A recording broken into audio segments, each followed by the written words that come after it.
ऐसा है कि Chandigarh and Haryana journalist union की तरफ से एक राज्य स्तरीय सम्मेलन किया जा रहा है Panchkula PWD rest house sector 1 में 15। इसमें हम एक अंग्रेजी के वरिष्ठ जो संपादक हैं उनको अखबार को बुला रहे हैं, एक हिंदी के और एक पंजाबी के बुलाए जा रहे हैं। अंग्रेजी में हिंदुस्तान टाइम्स के जो एडिटर रमेश विनायक जी वो आएंगे, हिंदी में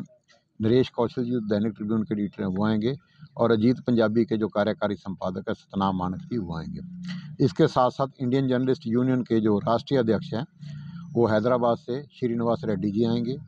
और जो प्रेस काउंसिल के पहले मेंबर रहे हैं और अब फॉर्मर प्रेसिडेंट भी है इंडियन जर्नलिस्ट यूनियन के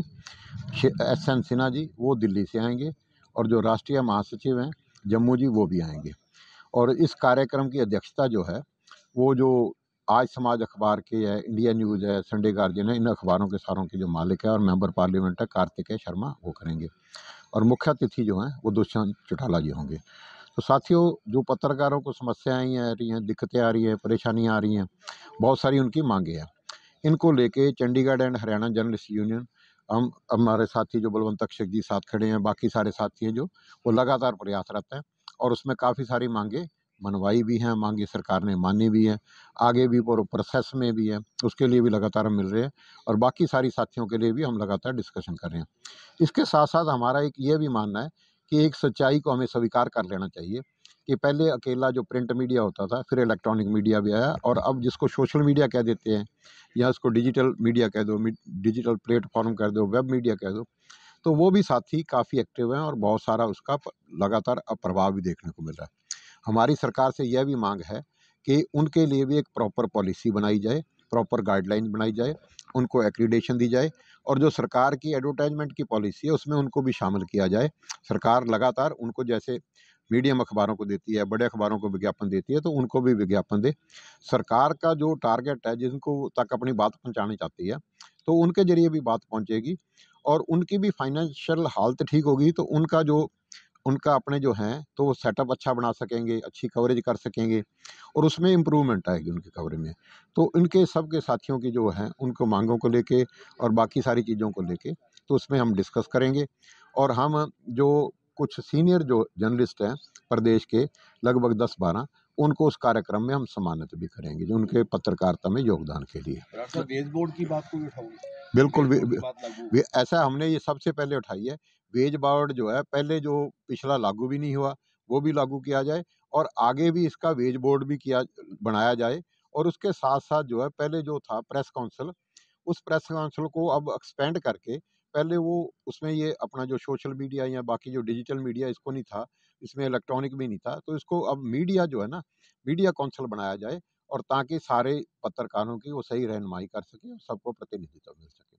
और पत्रकारों की सुरक्षा के लिए भी हम कानून बनाने की लगातार मांग कर रहे हैं कि उनको प्रोटेक्शन मिले, पत्रकारों को वो अपना दायित्व ठीक से निभा सके, और उनके काम में अगर कोई बाधा पहुंचाता है तो उसके खिलाफ प्रॉपर कार्रवाई हो सके। आपका लंबा एक्सपीरियंस रहा है, आपके मुताबिक क्या चुनौतियां होती हैं पत्रकारों के सामने? पत्रकारों के समक्ष तो दिनों दिन बहुत चुनौतियां बढ़ती जा रही हैं। हमने इनका पत्रकारों का जो काम का है माहौल, जो उनका सर्वाइवल का है, इनकी भी चुनौतियां हैं, और उनको दिन रात भागना पड़ता है। और जैसे हमने कोरोना में देखा है, हमारे बहुत सारे पत्रकार योद्धा जो हैं वो मतलब उस कोरोना के दौरान अपना मतलब जीवन न्यौछावर कर गए इस पे। तो हमारा इनका सरकार से ये भी कहा है कि पत्रकारों को कैशलेस मेडिकल की सुविधा दी जाए, और उन्होंने स्वीकार भी किया, सीएम ने अनाउंसमेंट भी किया है, तो वो जल्दी लागू भी होने जा रही है, उसका प्रोसेस भी चल रहा है। और उसमें हमने ये कहा है कि इनको जो 5 से आपने 10 भी करवा लिया है, लेकिन उसको जो एक्रीडेटेड और नॉन एक्रीडेटेड दोनों पे उसको लागू किया जाए, और ये जो पेंशन की स्कीम है इसमें भी सारे पत्रकारों को शामिल किया जाए। उसके लिए गाइडलाइंस और फ्रेमवर्क तैयार किया जा रहा है, और वो जल्दी उम्मीद है हमारा हो जाएगा, और अब हम इसमें काफ़ी सारी चीज़ों में अचीवमेंट कर ली है, और बाकियों में भी करेंगे। हमारा ये भी एक मांग है कि जैसे एमएलए एमपी का टोल पे कोई टोल टैक्स नहीं लगता, तो पत्रकारों को भी उसी तरह की टोल टैक्स पे सुविधा दी जाए, चाहे वो नेशनल हाईवे के, चाहे वो किसी भी स्टेट हाईवे के। क्या लगता है चुनावी वर्ष है, सरकार मांगे पूरी करेगी? देखो, इस बात का तो श्रेय इस सरकार को जाता है कि पूरे देश में जो पेंशन थी पत्रकारों की, वो पूरे देश में पहले कहीं नहीं लागू हुई थी। सबसे पहले उसे लागू करने वाला हरियाणा था, और उसका श्रेय आज भी उनको जाता है। और हरियाणा में लागू होने के बाद उसको बाकी सरकारों ने, चाहे वो राजस्थान है, चाहे वो हिमाचल है, चाहे वो पंजाब है, चाहे वो गोवा है, चाहे वो मध्य प्रदेश है, चाहे बिहार है, चाहे छत्तीसगढ़ है, बाकी राज्यों ने हरियाणा का अनुसरण किया है।